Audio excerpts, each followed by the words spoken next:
संतोष देशमुख हत्या प्रकरणातील आरोपींना पाठीशी घालण्यात येणार नाही असं अजित पवार यांनी म्हटले। त्यामुळे धनंजय मुंडे यांच्या राजीनाम्याबाबत आज बोलावलेल्या बैठकीत कोणताही ठोस निर्णय झाला नाही, यावर धनंजय देशमुख यांनी प्रतिक्रिया दिली आहे। आम्हाला न्याय हवाय, त्यामुळे तपासात अडचणी आल्या तर जबाबदारी सरकारची असेल तर असं धनंजय देशमुख यांनी म्हटलंय।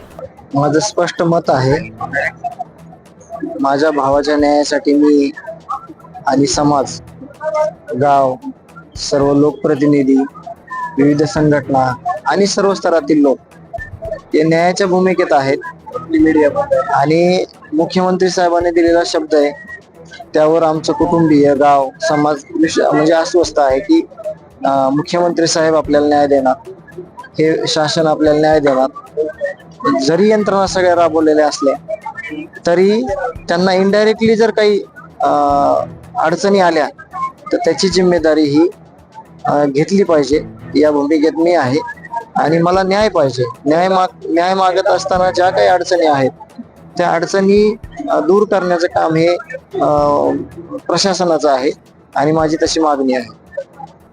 धनंजय मुंडे जर मंत्रिपदावर कायम राहिले तर काही अडचणी येऊ शकतात का? आल्या तर त्याच्या सर्वस्वी जिम्मेदार हे प्रशासन असेल। मला सांगा, इतर लोकांना मुख्यमंत्री दोन्ही उपमुख्यमंत्री भेटले आणि अजितदादा असे देखील सांगत आहे की ते येऊन दोघांनाही भेटतात, मात्र दोघांचे एकच मत आहे की जोपर्यंत आरोप सिद्ध होत नाही तोपर्यंत एखाद्यावर बळजबरीने कारवाई करणं हे देखील योग्य नाही। याच्यातले जे आरोपी आहेत ते सुद्धा आम्ही म्हणजे जे खुनातले आरोपी आहेत ते देखील असंच म्हणत होते की आमच्यावर काही गुन्हा नाही, आम्ही काही केलेलं नाही, पण आज ते सगळ्या गुन्ह्यामध्ये आहेत। म्हणजे माझी विनंती आहे की ज्या गोष्टीने या हत्या प्रकरणात तपासाला अडचण येईल अशा सगळ्या गोष्टीची काळजी या सरकारनं अगोदरच घेतली पाहिजे, जेणेकरून अडचण आल्यानंतर पुन्हा सोडवण्यापेक्षा अडचण येण्याच्या अगोदरच अडचण न निर्माण होण्यासाठी प्रयत्न करावे। अशा जर अडचणी येत राहिल्या तर तुम्हाला वाटतं का संतोष देशमुख प्रकरणामध्ये न्याय मिळेल? न्याय घेण्यासाठीच आम्ही आहोत आणि त्यांना शब्द दिलेला आहे, ते शब्द पाळतील तशा दृष्टिकोनातून ज्या यंत्रणा राबवलेल्या आहेत त्या काम करत आहेत। पण जर इथं आम्हाला काही चुकीचं झालं आमच्या सोबत तर मग आमचं पाऊल पुढचं काय असणार आहे हे आम्ही वेळोवेळी सांगू। भिवंडी शहरातील विद्यार्थ्यांसह शिक्षकांच्या कलागुणांना वाव मिळण्यासाठी आमदार रईस शेख यांच्या संकल्पनेतून आज शहरातील अन्सारी मॅरेज हॉलमध्ये चोख पोलीस बंदोबस्तात जश्न ए तालीमचे आयोजन करण्यात आले असून 30 जानेवारी रोजी या सोहळ्याचा बक्षीस वितरण पार पडणार आहे। दरम्यान मराठी, हिंदी, इंग्रजी, तेलुगू, गुजराती, उर्दू अशा 18 ते 20 शाळांचा सहभाग असणार आहे। तसेच 2000 विद्यार्थ्यांसह शिक्षकांचाही समावेश असणार आहे। सदर सोहळ्यात मेहंदी, चित्रकला स्पर्धा, रांगोळी अशा वेगवेगळ्या 14 स्पर्धांचा सहभाग आहे। डिजिटल क्लासरूम्स हैं, बच्चों को आज पहली बार मैंने देखा कि साइंस में इतनी रुचि लोग ले रहे हैं, क्योंकि पहले हमारे पास साइंस लैब नहीं थे, फिजिक्स लैब नहीं थे, केमिस्ट्री लैब नहीं थे। आप अगर मेरे साथ अलीरा स्कूल में आते तो जो एग्जीबिशन आप देखने वाले साइंस एग्जीबिशन, भिवंडी के बच्चों ने AI बेस्ड आप एग्जीबिशन के अंदर आप देखेंगे कि उन्होंने एग्जिबिट बनाया है, बच्चों ने कैलकुलेटर बना दिया। आज बच्चों के एग्जीबिशन आप देखेंगे तो ऐसे टैलेंट आपको दिखेंगे, क्योंकि सोशल मीडिया ने बहुत सारे ऑप्शंस बच्चों के लिए खोल दिए और बहुत टैलेंट है बच्चों के अंदर। जैसे तालीम का मकसद लोगों तक ये बात पहुंचाना कि तालीम ही ज़रिया है इंसानियत को बदलने का और तरक्की का। मुझे लगता है ये बहुत ही लाउड मैसेज हम दे रहे हैं और मैं फिर एक बार तमाम लोगों का शुक्रिया अदा करूँगा कि आप लोग इतना सपोर्ट करते हैं। इस बार बहुत कम मेरा इन्वॉल्वमेंट रहा। मैं टीचर्स और प्रिंसिपल्स का और कन्वीनर्स का और सारे वॉलंटियर्स का शुक्रिया अदा करूँगा कि इतना बड़ा इवेंट इतना अच्छे से ऑर्गेनाइज करते हैं और बहुत ज़्यादा अफरा तफरी भी नहीं रहती। मेरे ऑफिस के स्टाफ भी बहुत है जो 24 घंटा लगे हुए हैं इसको ऑर्गेनाइज करने के लिए। मैं सबका तहे दिल से शुक्रिया अदा करता हूं।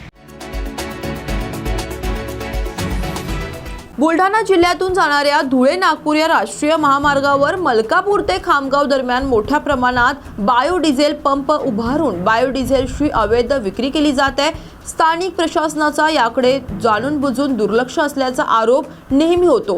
काल 27 जानेवारीला मुंबई येथील राज्यस्तरीय दक्षता पथक व बुलढाणा पुरवठा विभागानं मलकापूर तालुक्यातील तालसवाडा तसेच रंथम येथे 2 अवैध बायोडिझेल पंपावर धाड टाकून दोन्ही पंप सील केले.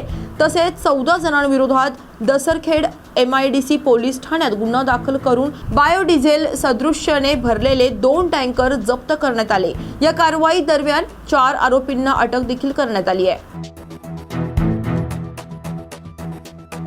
दिनांक 27/1/2025 माननीय नियंत्रक सीधा वाटप व सहाय्यक नागरी पुरवठा तथा राज्यस्तरीय दक्षता पथक प्रमुख माननीय सुधाकर तेलंग सर व माननीय जिल्हाधिकारी डॉक्टर किरण पाटील सर यांच्या मार्गदर्शनाखाली राज्यस्तरीय दक्षता पथक व बुलढाणा पुरवठा विभाग यांनी ताळसवाडा व रंथम जवळच्या एकता हॉटेलजवळ 2 पथक पाठवले. सदर पथकाला 2 टँकरमध्ये अवैधरित्या डिझेल सदृश्य पेट्रोलियम इंधनाचा विक्री व साठा होत असल्याचे निदर्शन आले. सदर अवैधरित्या इंधनाची वाहतूक व साठा होत असल्यामुळे सदर दोन्ही टँकर हे पोलीस स्टेशन MIDC मलकापूर येथे जप्त करण्यात आले व या गुन्ह्यामध्ये अवैधरित्या जे कोणी विक्री करत आहे अशा 14 लोकांवर FIR सादर केलेला आहे.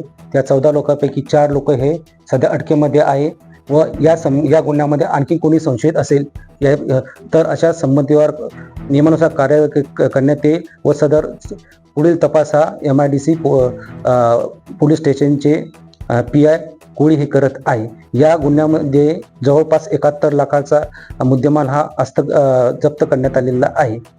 भविष्यामध्ये असे कोणी बायोडिझेलची किंवा डिझेल सदृश्य पेट्रोलियम पदार्थाची अवैधरित्या विक्री करणार नाही. आंतरवाली सराठी येथे मराठा आरक्षणासाठी उपोषणाला बसलेल्या मनोज जरांगे पाटलांवर अखेर उपचार सुरू करण्यात आलाय. जरांगे यांना सलाईन लावण्यात आली आहे. रात्री आमदार सुरेश धस यांनी जरांगे पाटलांची भेट घेऊन सलाईन लावा, उपचार घ्यावा अशी विनंती केली होती. उपचार घेतल्यास आपल्याला चर्चा करता येईल असं धस यांनी जरांगेंना म्हटलं होतं. त्यानंतर आज जरांगे यांच्यावर उपचार सुरू करण्यात आलेत. उपस्थित मराठा आंदोलकांनी जरांगे यांना उपचार घेण्यास भाग पाडले. त्यामुळं जरांगे यांच्यावर उपचार सुरू झाल्याचं म्हटलं जाते. जरांगे पाटील हे काय भूमिका घेत आहेत याकडे सर्वांचं लक्ष आहे.